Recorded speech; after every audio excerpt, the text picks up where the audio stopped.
good afternoon, good evening, wherever you're watching us from. Welcome to another episode of the Scholars Table. On this episode, we have a very unique guest who is coming to share his story with us. I got to know him like 2 years ago, I think, when he was preparing for his PhD journey. Um, when he reached out, he had a bachelor's degree. So I was like, you want to apply to a PhD with a bachelor's degree?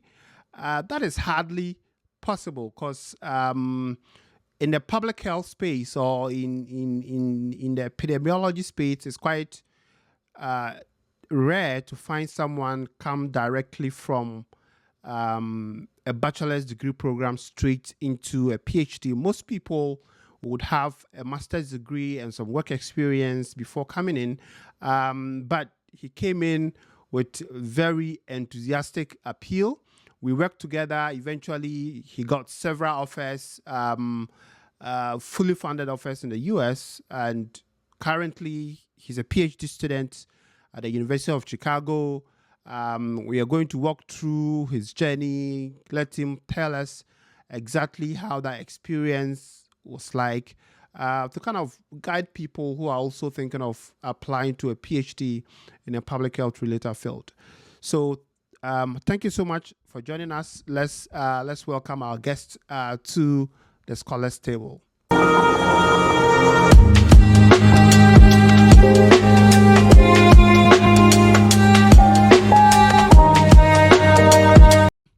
Our guest today is Jamal Arman. Jamal, welcome to the Scholars Table. Thank you so much, Dr. Banda. It's a pleasure to be here. Yeah, so that's mine. And congratulations on your multiple offers last cycle. No, thank you. I couldn't have done it without you and with the help of all my mentors and people who've supported me. Yeah. Okay, so I wanted to just have an unscripted chat with you to kind of walk us through your journey. It's hardly would you find people with undergrad to apply for a PhD and get a lot of fantastic offers in some of the most elite schools. But before we come to that, I want you to take us back into your early academic journey. So I gathered you're from Kenya. So can you like talk us through your early academic journey and your experiences back home? Sure, I'm happy to do that. So hello everybody. I grew up in Kenya. I spent most of my life there living in a city on the coast of Kenya called Mombasa.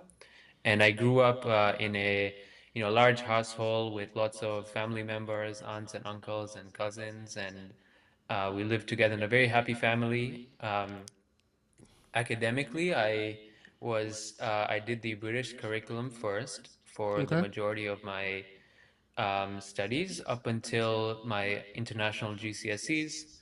I remember this has probably been a while now, but I took 10 subjects at the time, and then after I finished my IGCSEs, I completed my IB diploma program, still in Okay. Mombasa as well. And then after that, I transitioned to the US to pursue my undergraduate education at Johns Hopkins University. Okay. So in that transition from Kenya to your undergraduate journey at Johns Hopkins, how was the preparation like? What were some of the things you had to do to make sure that you were competitive enough to get into Johns Hopkins for your undergrad? Yeah, so undergraduate admissions are definitely tough.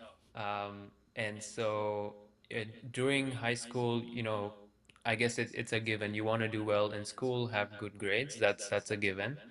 And then, doing multiple extracurriculars in high school, I was very active in the Model UN Club.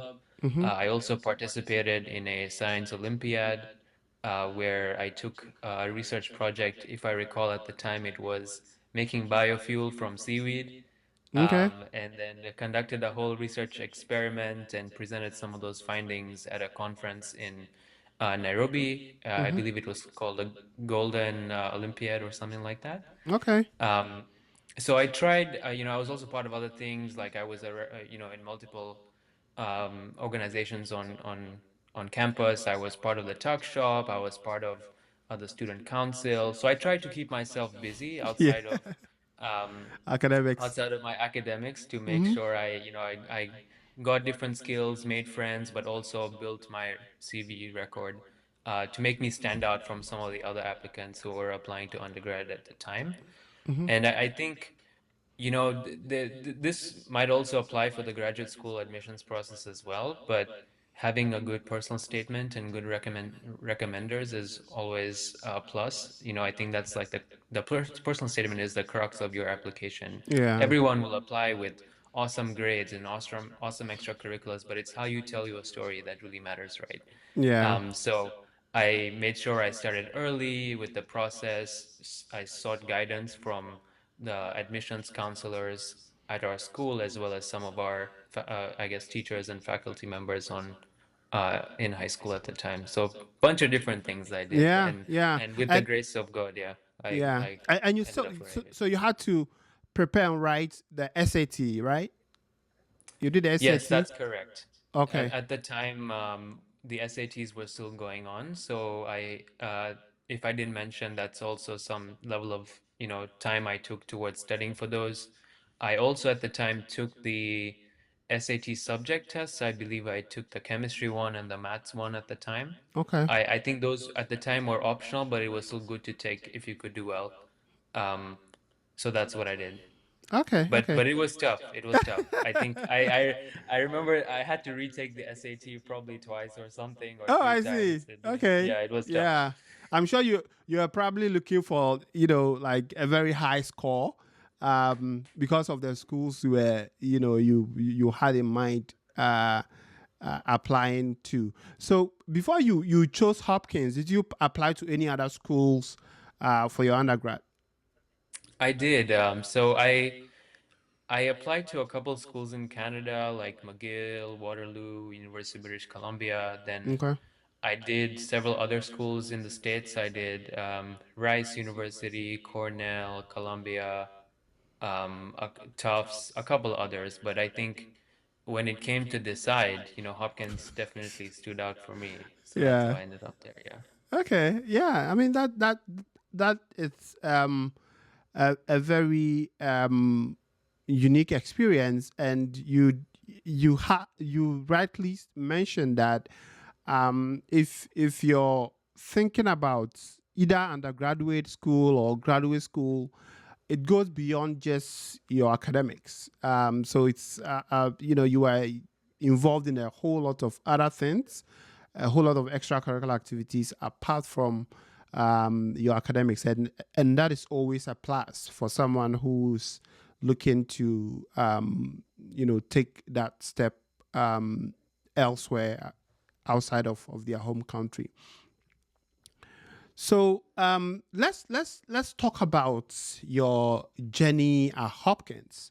I know it was supposed to be 3 years, but you graduated. It was supposed to be 4 years, but you graduated in 3 years, right? Can you share with us how that experience was like, coming from Kenya to Hopkins, and going through the program, and what program did you do at Hopkins? Yeah, I have a lot to share on this. So, you know, I'll first start talking about that transitionary period, like moving to the United States. I grew up in Kenya. I'd never been to the United States before, so that came with its own challenges, right? So, I was leaving home for the first time. I felt some level of homesickness when I went to the U.S. Mhm. Culture-wise, the U.S. was also very different.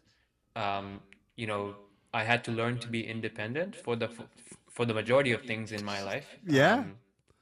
And I think that was a challenge. But I was able to overcome some of those things. The homesickness, I was able to find a, nice community of friends, people from Africa, other Hmm. friends from around the world, other internationals as well. So, Yeah.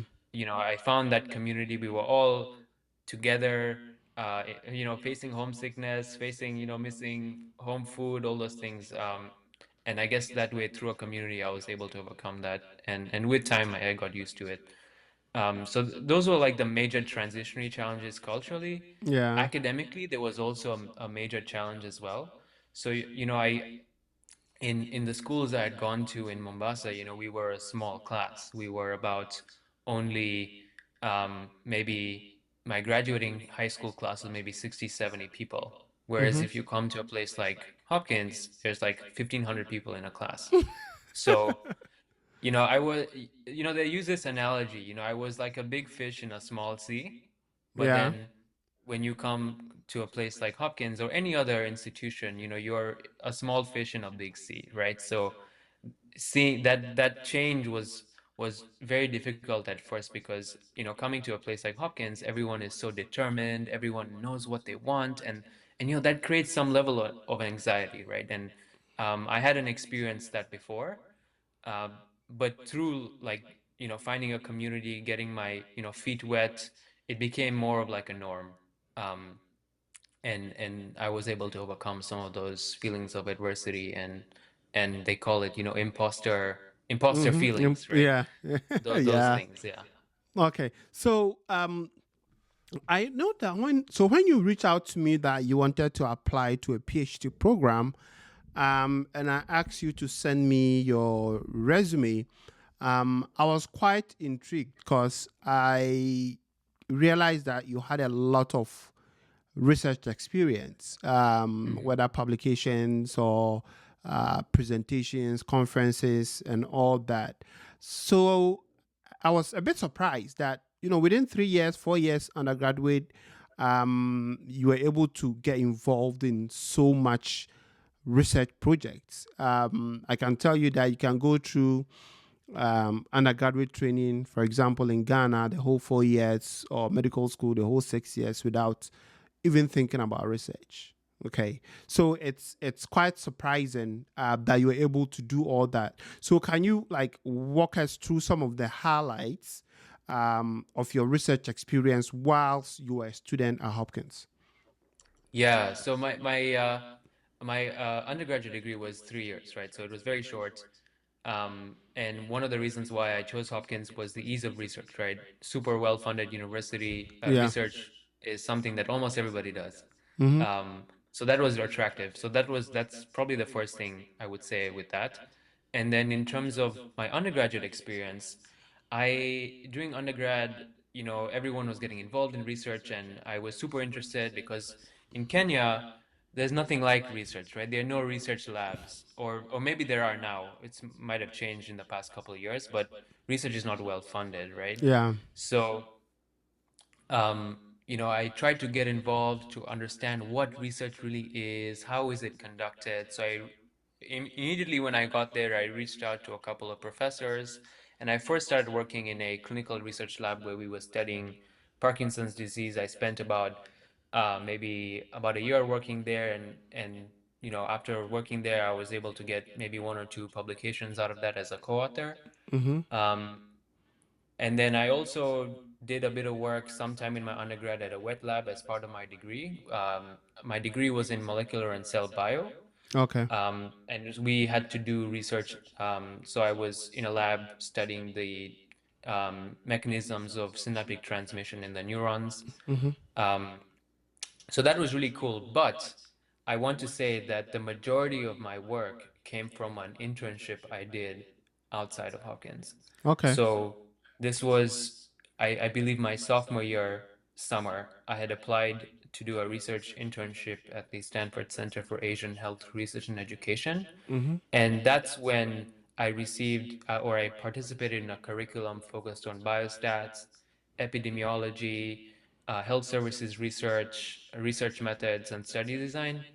And so that's when I went through a formal program where I learned how to Mm-hmm. conduct epi Mm-hmm. research, Yeah. and I was part of a team where we use secondary data from the National Health Interview Survey to study.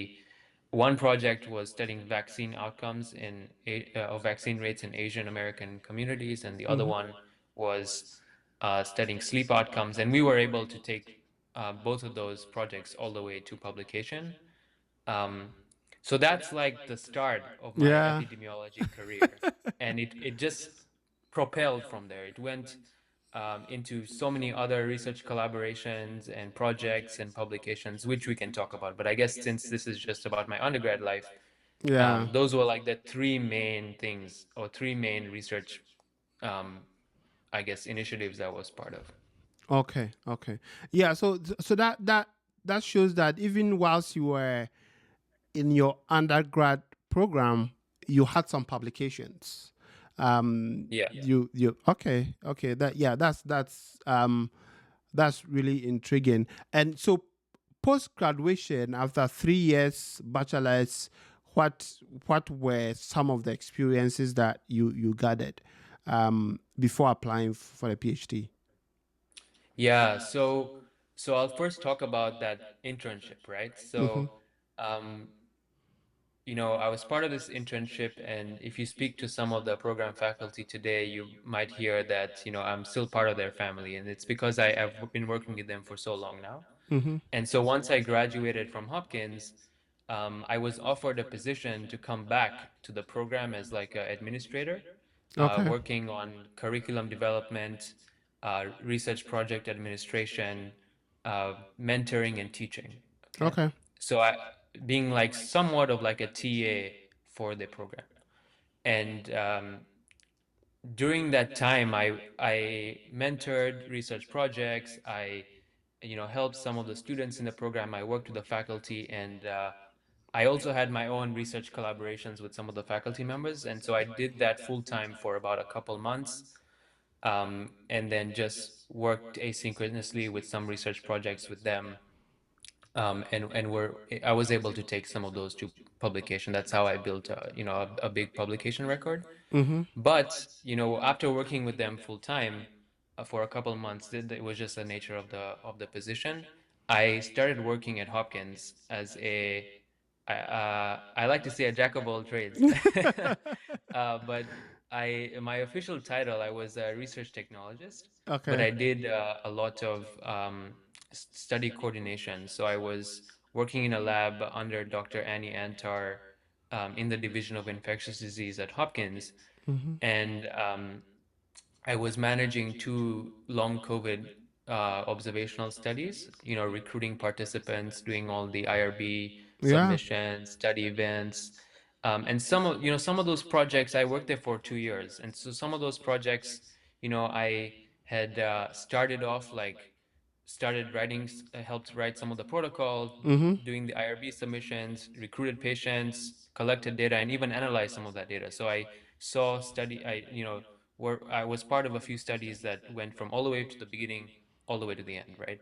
So I got like a good overview of how clinical research or clinical trials are conducted. Yeah. And so that gave me a different perspective, right? So most of my research before was epidemiological using secondary data, but here I had seen firsthand how to collect information Data. from Mm-hmm. participants, how to work with patients. Yeah. Um, and so I would say I focus most of my gap years, if you say two of them, on those two initiatives. I did some research on the side with the people at Stanford, and then I worked full time at Hopkins doing clinical research, and that's where I focused my statement of purpose and Mm-hmm. um, how I maybe stood out from some of the other applicants. Yeah, yeah, and I think you truly laid down the foundation that would make you a very competitive candidate for a PhD level study. Because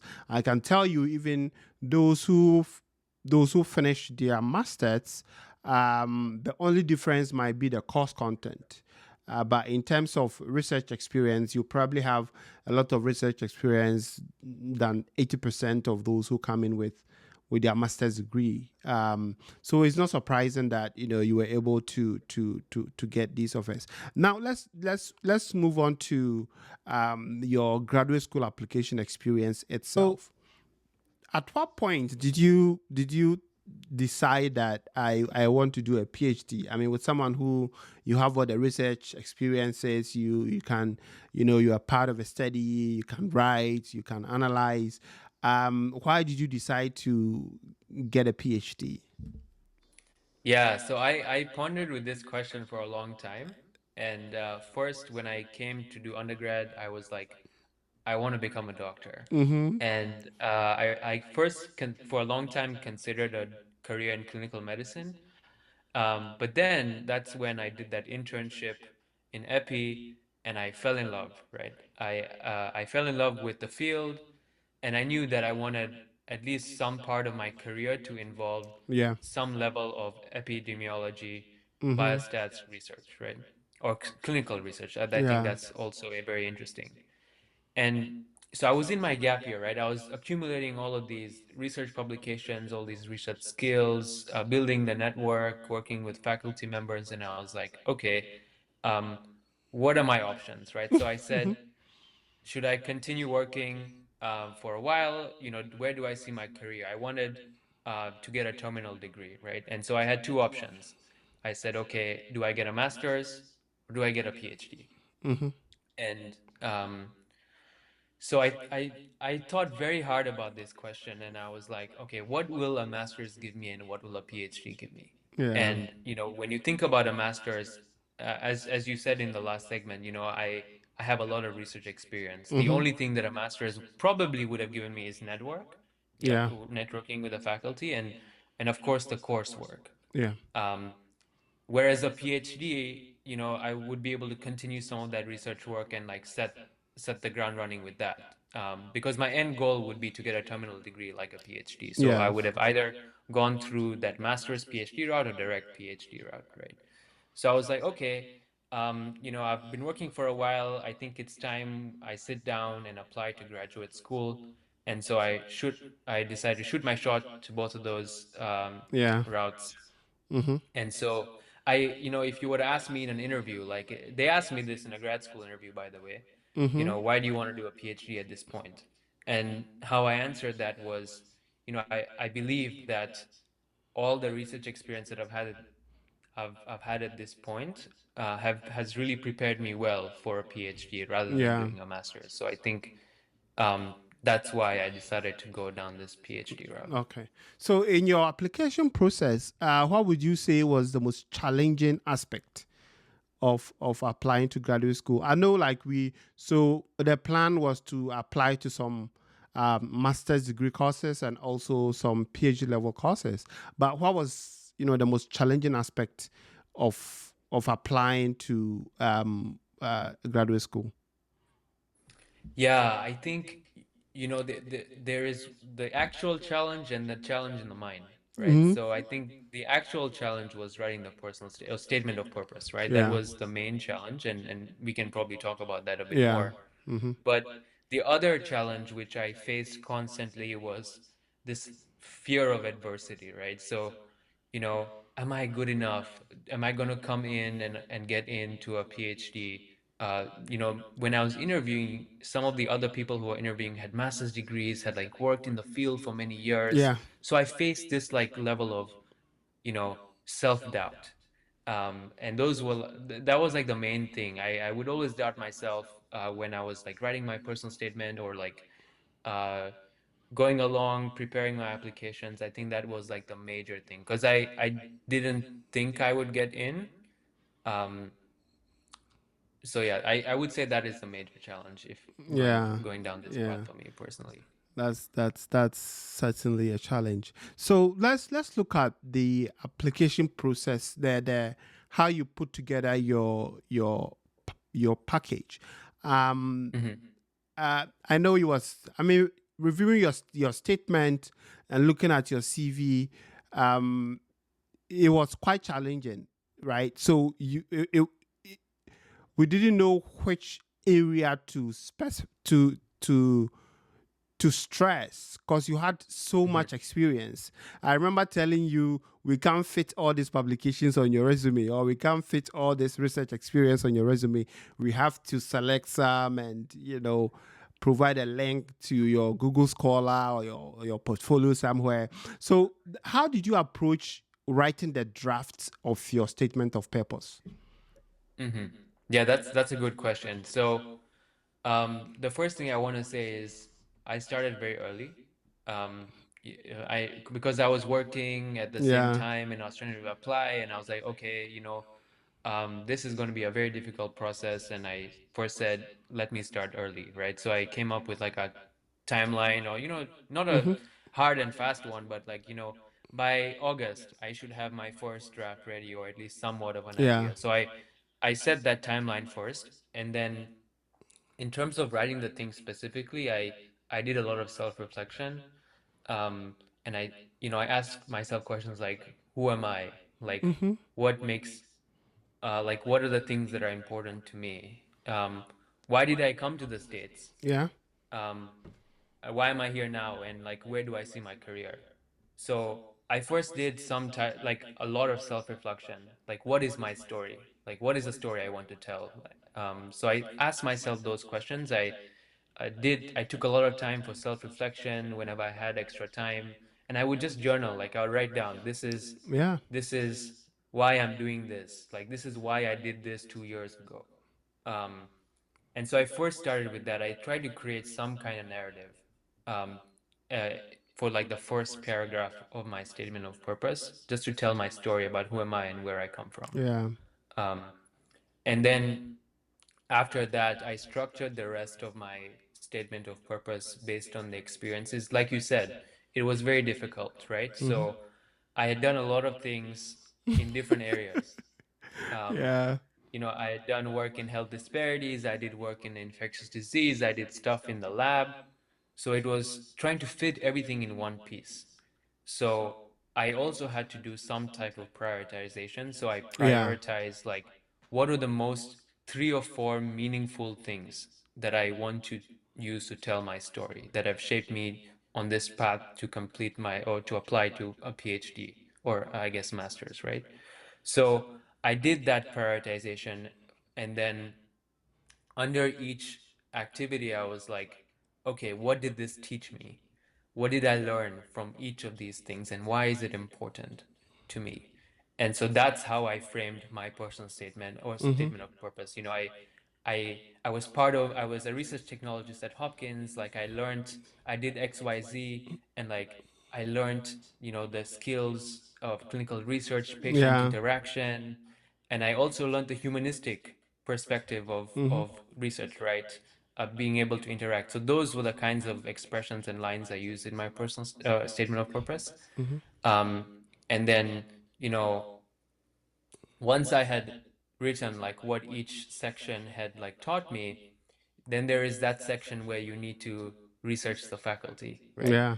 So I spent a lot of time doing that. For each school um, I had researched. Some schools I had contacted some faculty because they needed me to, and some schools you don't need to. Yeah. So I did a lot of research trying to find faculty, understanding their research, and trying to figure out, like, would I be a good fit? And then I would write them down. Um, and then I guess and the statement of purpose with like a hook, Yeah. as they Yeah. say, right? So that was like the structure and Yeah. format that I followed. I can imagine, like, so I can imagine the amount of effort you put in your application process. But so let's circle back for the professors that you had to reach out to them. How did you do it? Did you go on their website to, walk us through how that process was like, from deciding to apply to this school, looking for professors, and also sending emails to them? Yeah. So I'll start with the beginning, like deciding which schools to apply to. Mm-hmm. So I definitely applied with a disadvantage, right? So I had applied without a master's degree, and as Yeah. you said before, there is a level of expectation to come in with a master's. And some schools, it's a requirement. Like maybe one example is University of Michigan, right? They don't accept anybody without a master's The degree, masters. and they say it very clear on the website. Um, so I did I did a lot of work, researching the schools, which schools, where the requirement for a master's is not, you know, not too stringent. Yes. Then I looked on LinkedIn. I looked at like all the students in the program. I looked at their LinkedIn and I was like, do they have a master's degree? Masters. uh, and then I also reached out to some of the program administrators. So I said, okay, this is my situation. I don't have a master's. Like, do you think I should apply? Or like, what is do most students come in with a master's? Like, what is the expectation? Yeah. And then I built my list that way. Um, and then in terms of reaching out to some of the faculty members, I believe I started this towards the end of the summer of last year when Okay. some of the faculty started coming back to school. Some schools on their website made it very clear to say, don't reach out to the faculty. Some schools were like, it's advisable to reach out to the faculty because, you need to find someone to vouch for you or you need to find a project beforehand. So I created like this template email, Mm-hmm. um, which I might have used yours. Mm-hmm. I used a template email. Obviously, I changed it for Yeah. For each school. each faculty Yeah. member, and where I would say, hey, I'm interested in the PhD. I'm really interested in your work. Do you have like a quick, first of all, are you recruiting any PhD students, and do you have a quick like 20 minutes to chat about the PhD program and your research? And I got several responses. I emailed quite a few faculty. I think it was two or three schools where I did that. And I met on Zoom with them, and we chatted a lot. So Okay. that's how I navigated that process. Okay. Okay. So in sending your cold email, did you attach any documents during that process? Did you, for example, attach your resume or your transcript or any other document that you thought would be necessary? I included my CV and I included my transcript as well. Okay. Okay. It does seem like you've gone through a very comprehensive process for researching programs, brainstorming your statement of purpose, putting together your drafts, reaching out to faculty, sending cold emails. But when it comes to recommendations, how did you pick your recommenders? I know you've worked with faculty from Stanford and Harvard, Stanford and Hopkins. How did you decide which faculty to include in your recommendations? Yeah, that's a great question. So in terms of the faculty that I ended up choosing to write my letter, I wanted, to have people to write me letters who knew me the best, right? Who've known me for several years. And I guess that's like also a piece of advice. You want someone um, to know you very well, who can say good things about you, not someone who you've known for very, very short amount of time. So I picked I think I picked four people. I know the requirement is three, but just in case one, wouldn't come through at the end, I had four. So I picked four people who knew me for a long time. I picked two faculty members from Stanford, and then my boss at the time, Dr. Antar at Hopkins. And then I also picked a professor who taught me biostats when I was an undergrad. Um, and I guess how I navigated that process, I reached out to them very early. Way I think it was maybe towards the end of the summer of, or sometime in the summer of last year before applications were due in mid-November. And so I tried to give them ample time to write me a letter of recommendation. I also reached out, I also set up meetings with some of these professors to chat about the letter of recommendation. For instance, my biostats professor, I hadn't met her in about 6 or 7 months. So, we met on Zoom to chat about, what are my life updates, and to see how it's going. And um, I would say it's important to meet your, recommender, so that, they know exactly what to include in the letter. And then, the other piece of advice, and how this is how I navigated it as well, is you don't want this, you wouldn't want each of the recommenders to write the same thing, right? You want a different perspective. So um, I picked the recommenders in a way that, each recommender is contributing a different, line of thread towards my application. And when I was asking for letters of recommendation from both of the Stanford faculty I was working with, they both knew each other very well. So they coordinated, you know, I'm saying this and you're saying that. But I wasn't involved in that process. They just made sure themselves that they were saying different things, or provided, maybe one was talking about the leadership aspect and the other one was talking about the research. So I made sure each recommender was providing like a different perspective to me and my work. And then I reached out early in advance, and I also met with them. I sent them my CV, my transcript, my um, you know, my statement of purpose, so they could see, why I'm applying to these graduate programs. Uh, I mean, these are some of the incredible points that you've raised. A lot of people don't consider all these factors, like picking someone who truly knows me, letting them know which areas to highlight. These are all incredibly important. So, I mean, when the results started coming in, what were the offers? What were some of the offers that you got?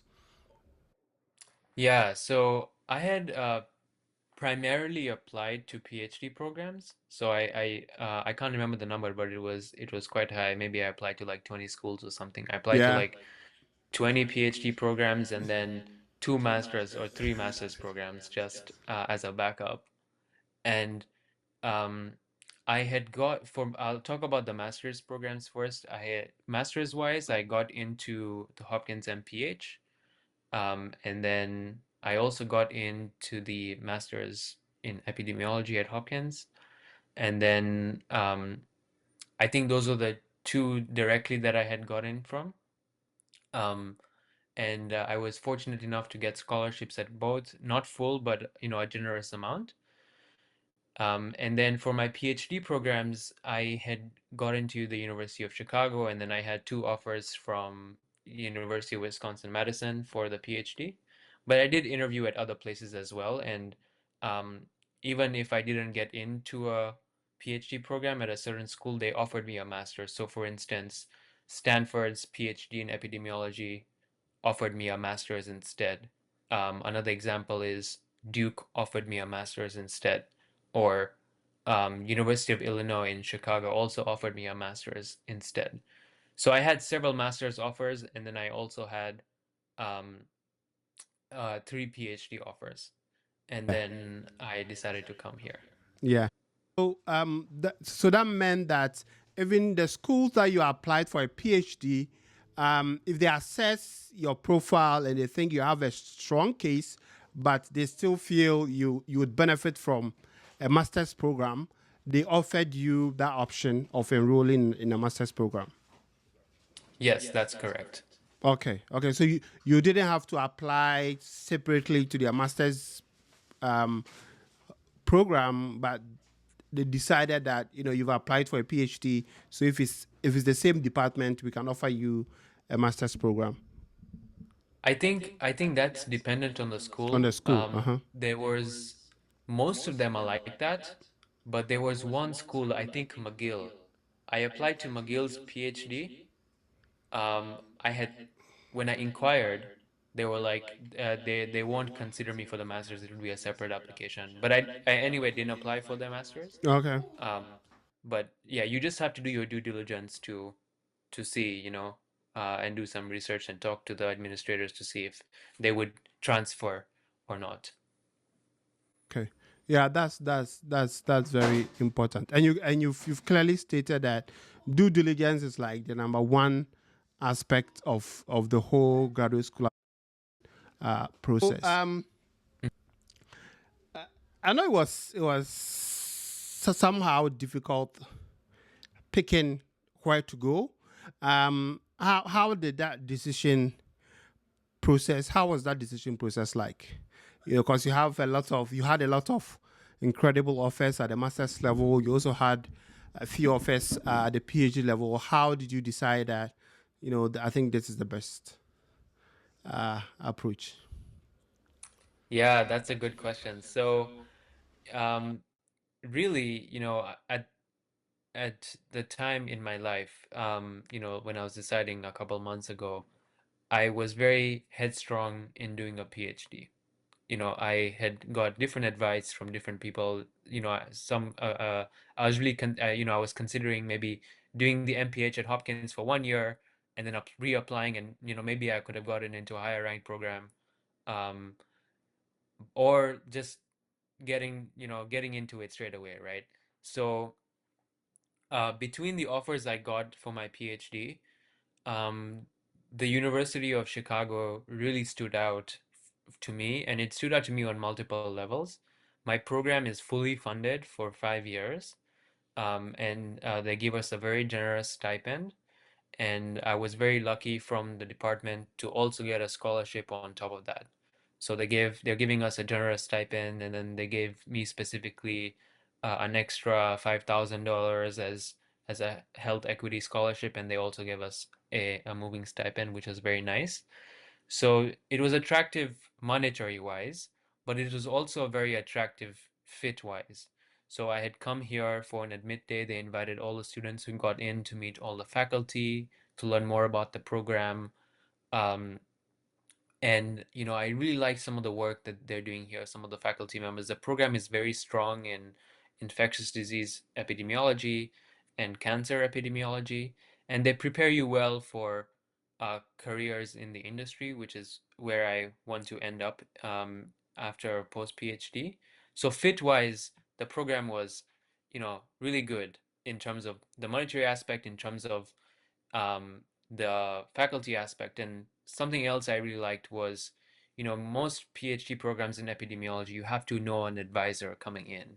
The good thing about the program here is that it allows you to do research rotations, so you get to figure out who you want to work with in your first year, similar to like a biology PhD program, which was nice because I also wasn't very sure who I wanted to work with, so this will give me some type of flexibility.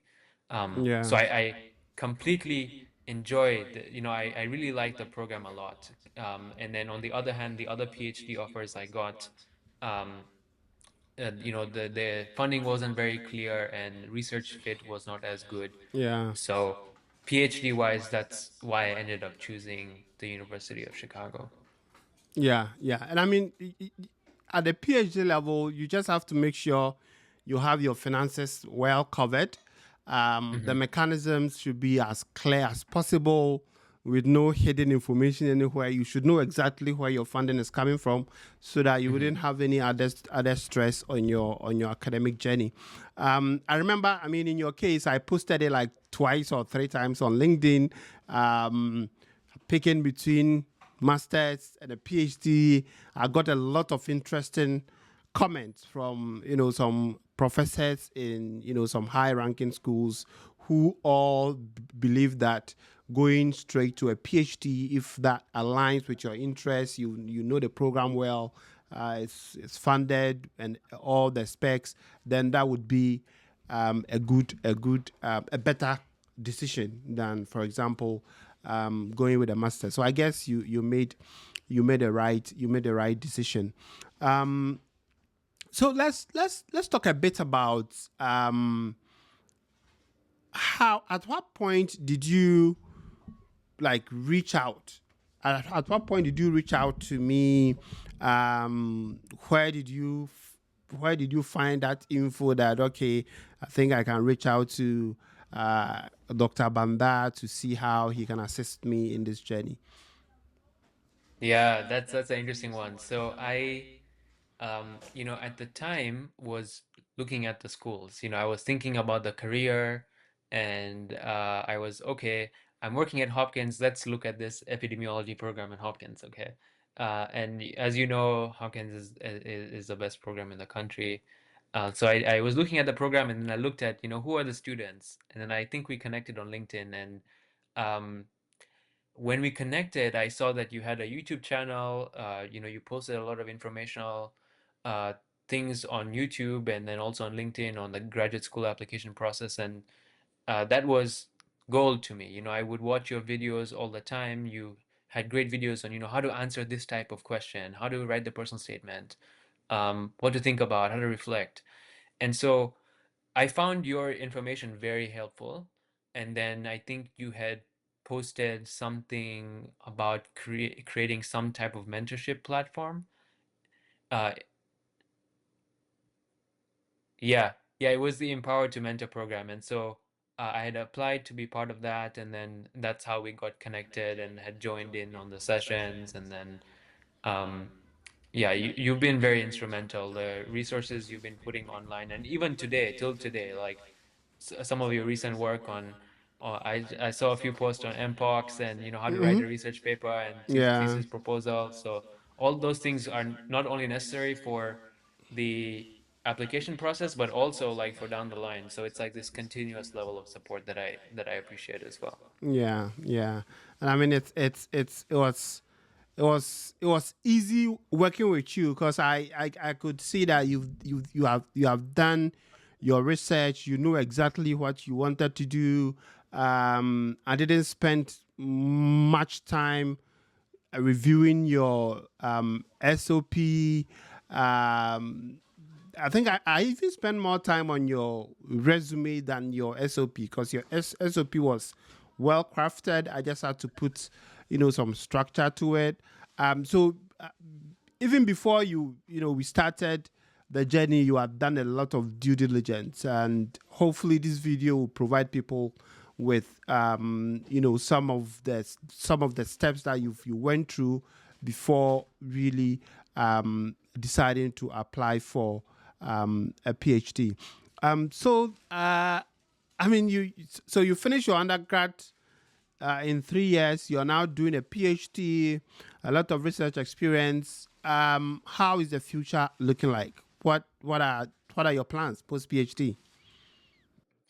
Yeah, so I think that's something I'm still exploring. Um, I think something that is really attractive to me is going into the industry.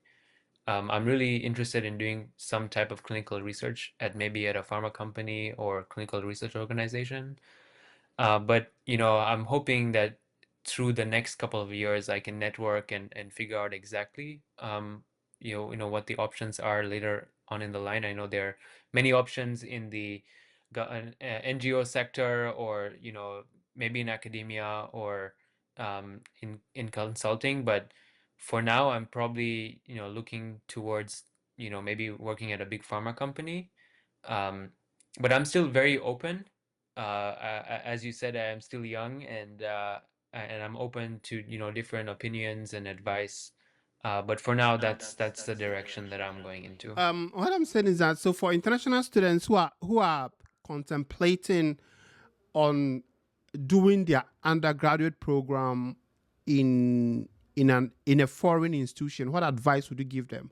For someone who is like currently um, in the high school level, who is thinking of doing an undergraduate program in the US, what advice would you give those people? Yeah, so I fell into this trap when I first came to university. I had this one-track mind. I want to become a doctor. And so my advice would be, if you decide to come into the US as an undergraduate, the US is a land of opportunity, right? So if you know, you will find opportunities in US universities that you wouldn't find maybe somewhere in Africa. So I really encourage you to explore your interests, try a bunch of things, network, and then think about your career based on all the different things that you tried. That was a trap I fell in when I initially came. And so looking back, that's the piece of advice I would also give myself, is just come in with an open mind, um, with the frame of mind that you just want to learn and explore. That's what I would say if you're considering coming here. Okay. So okay, so how about those who are thinking of applying to a PhD program? Any advice? Because the application cycle is currently open. So for those who are applying to a PhD program, what advice would you give them, either a PhD or the master's level? Yeah, so I would say, first of all, is to start early. Start thinking about, who your recommenders are. Start thinking about your statement of purpose and do some type of self-reflection. As I said before in this interview, people will apply with good grades and people will apply with work experience and a great CV, but it's how you tell your story. What is important to you? How will you contribute to this university, and what will you gain from them? It's like a two-way street. So, I encourage you to think about, where you come from, do some reflection, start early, um, and then seek lots of advice. So, you know, when you're thinking about those recommenders, those all might also be people that you can ask advice from. Connect with people on LinkedIn. Look at, search for PhD students in the program that you're interested in. Search for faculty in the program and talk to them. Faculty members and students are always open to chatting with people who are interested in their programs and research. So I would encourage, maybe cold emailing or reaching out on LinkedIn to just see what it's like and see, first of all, is that where you want to be, and what advice can you get from them as well. All right. Yeah, I think you've really highlighted the all the essential elements. The final section is more like a trivia. Um, you get to answer some fun questions. So you're originally from Kenya. What is your favorite dish um, in Kenya? Yeah, so a favorite Kenyan dish would be ugali with sukuma wiki and nyama choma. For those who don't know what that is, ugali is like a form of polenta. It is cornmeal that they cook with water, and it becomes it's similar to fufu, but Okay. fufu is made of cassava flour. Ugali is made of cornmeal, and then sukuma wiki is sautéed spinach, Okay. uh, and then nyama choma is grilled meat. So those are the three things combined. Yeah. Okay, yeah. So I think yesterday I recently had a conversation with another Kenyan student, graduate student. I think she mentioned the fufu like food Yeah. as her favorite. Okay. Yeah, that seems to be very famous in Kenya, very popular in Kenya. So you see how in Ghana we have like jollof, which is like Hmm. a very popular dish. Nigerians are also trying to copy the jollof, but they are not doing it well. How how like so? What food in Kenya would you say is equivalent to Ghana jollof in terms of the hype? Right. What food would you equate to that? I would say, I mean, ugali is staple food of Kenya, so majority of the population eats it. So I would say maybe it's ugali with some type of green and then some type of meat. So it could be like ugali with the spinach and then either like fried fish or meat, or there is a small type of fish we get in Kenya called omena, which many people eat. For those of you Okay. who are Kenyan watching, you might know. Mm-hmm. But I would say the staple food would be the ugali, and then mixed with some type of green and then Okay. some type Okay. of meat. Yeah. All right, I see. So, have you had the opportunity to try any other African dish, or it's um, mainly Kenyan or East African dish? Mainly East African. Once I went to well, I've had loads of Ethiopian food. I love it. I've had Nigerian jollof rice once Mm-hmm. somewhere in the States. Okay. Um, yeah, but other than that, I've been to South Africa before. I've had lots of I think there is this sausage that they eat called boerewors. That's pretty common. Okay. I tried that. Lots of Tanzanian food here and there. Lots of different Swahili food, but Okay. nothing on the West Coast. Okay. Okay. Nothing on the Yeah, yeah. I think you have to try. If you haven't eaten Ghana jollof yet, then you're missing out. Um, anyway, so what's one thing that you wish you had known before coming to the US for your undergraduate at this time? So undergraduate. Yeah, I think if there's one thing I would have known is the importance of networking. I think networking is so important. Um, you know, when I first came to university, I had this like one track mind. I want to study, I want to do well, but it's really, towards the end, it's academics are important, but it's Yeah. like who you network and who you know and all the different extra things you get involved in that is really important. So I would say growing up, I should have known about the importance of networking a lot more early than I did later Yeah. on. I mean, it's something that we don't emphasize in Ghana, or I mean, in Ghana, we have a different term for it, whom you know, right? Hmm. So the networking here in a Ghanaian context is whom you know, right? So it's the same. It's the same concept. So as you said, it's extremely important. What do you usually do in your free time?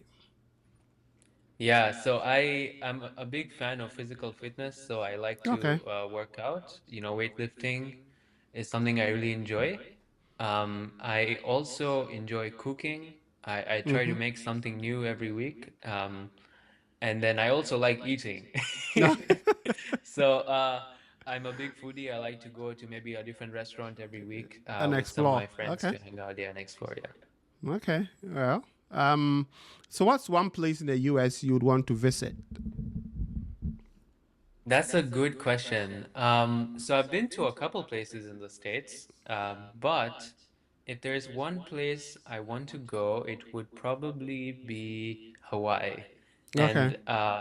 And that's just because I love the beach. I've been to the beaches in Florida, and I hear Hawaii's great, so I wanna go there one day. Yeah. Okay. Well, um, thank you so much for making the time to share your story with us and to, tell people that it's possible, but you need to be very intentional. You need to lay the foundation very well as you did, because it doesn't come easy. Even if you have all the credentials, you still have to put in the work. You still have to put in, the necessary. You still have to do the necessary diligence before you can really get the results that you want. So thank you so much for joining us. I'm excited for your journey. Um, I know we'll be talking from time to time, and you're currently enjoying your orientation at University of Chicago. So, thank you so much for joining us. Yeah, it's been a pleasure. Thank you so much, Dr. Banda, for having me. Great.